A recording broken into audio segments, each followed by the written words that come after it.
สวัสดีทุกคนเนาะมื้อนี้ก็พบกับข้าพเจ้าบ่าวสุนิยาอีกเช่นเคยเนาะมื้อนี้ก็สิพามาลินห้วยบางเลี้ยงเนาะเป็นธรรมศาสตร์เนาะสวยงามหลายนี่เป็นครัวอูเนาะที่บอนยืนนี่เป็นครัวอูเขาเฮ็ดอยู่กกใหม่สวยงามเนาะพี่น้องเนาะอยู่นี่ก็สูงเติบอยู่นี่เนาะบรรยากาศดี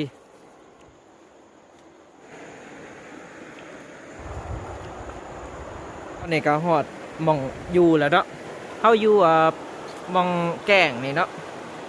อยู่นี่ถือว่าวิวสวยงามพอสมควรเนาะนี่เนาะเฮาก็มาทำกินน้ำกันพี่น้องเนาะมื้อนี้มาเล่น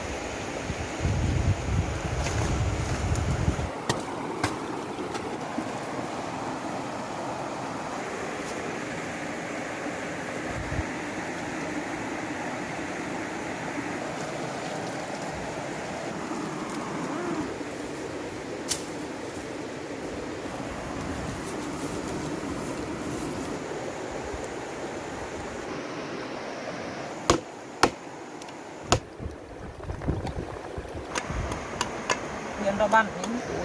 ถามเอ้ยรู้ รู้อย่ามา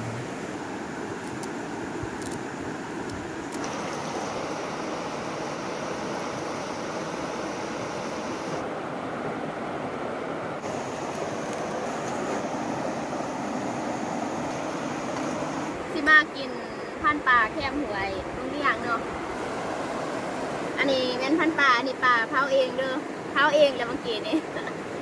อันนี้เจลซอสผักสลัดแล้วก็มีข้าวปุ้นมีผักหลายอย่างกะสิทำนองนี้ตอนนี้ก็บ่อยากเว้าหลายดอกคิวแน่แล้ว บ่ายโมง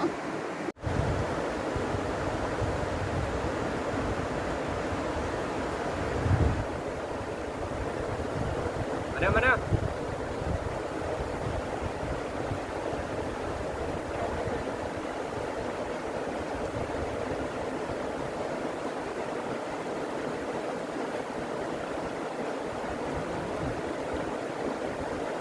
มากินเนื่องในโอกาสปีใหม่เด้อ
เดี๋ยว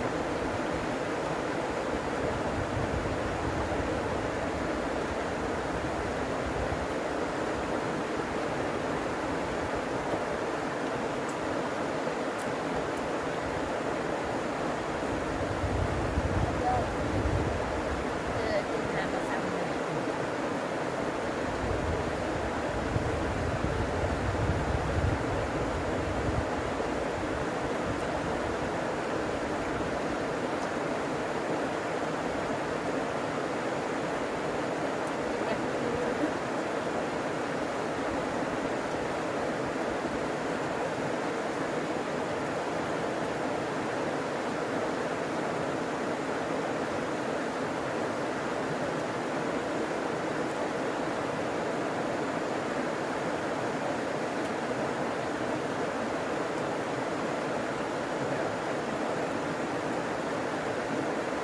กินจริงๆมันลืมกดเลยเนาะ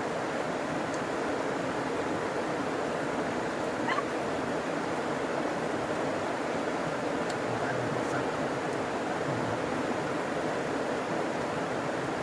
เป็นไงบ้าง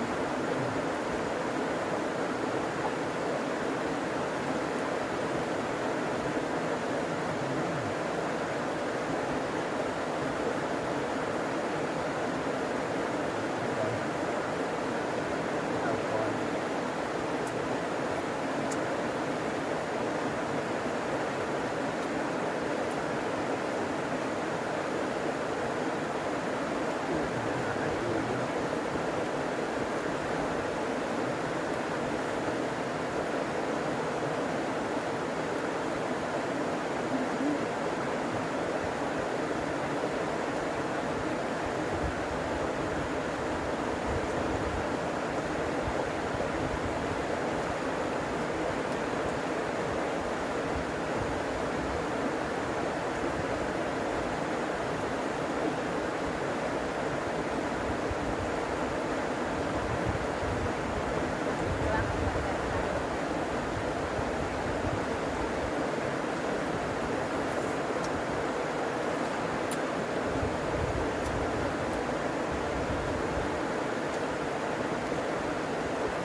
เจ้าน้ำตาลมันซึม